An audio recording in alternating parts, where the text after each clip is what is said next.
The teachers of Geeta's school took the student on a study trip to a power generating station located nearly 200 kilometers away from the city.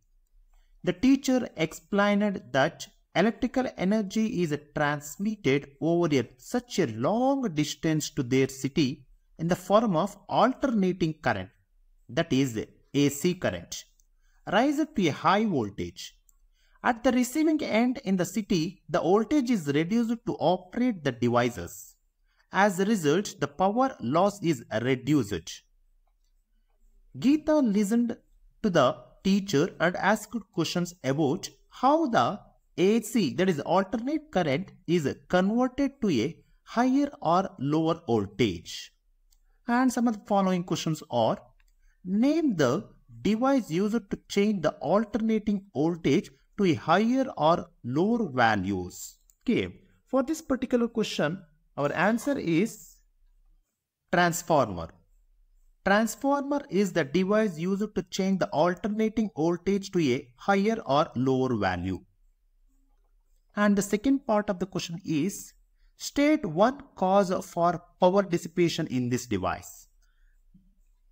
These are some of the causes of power dissipation. It may be Joule heating in the windings, leakage of magnetic flux between the coils, production of eddy current in the core, energy losses due to hysteresis. In this one, you can write any one of the causes as a power dissipation. Second question here, explain with an example how power loss is reduced if the energy is transmitted over long distances as an alternating current rather than a direct current. Okay, as we know that AC voltage can be stepped up to high value, which reduces the current in the line during transmission.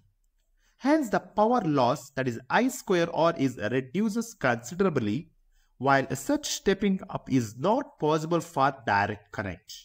This is a simple example.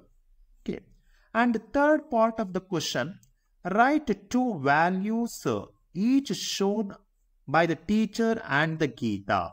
Okay, by reading all these above statements, how Geeta is asking the questions by listening her teacher. I can say that Geeta, she is a very good listener, and she is very keen learner, and she is a scientific temper. How a teacher responds to her questions, by that we can say that she is very caring and she is ready to share knowledge. These are some of the points we can say that teacher as well as Geeta.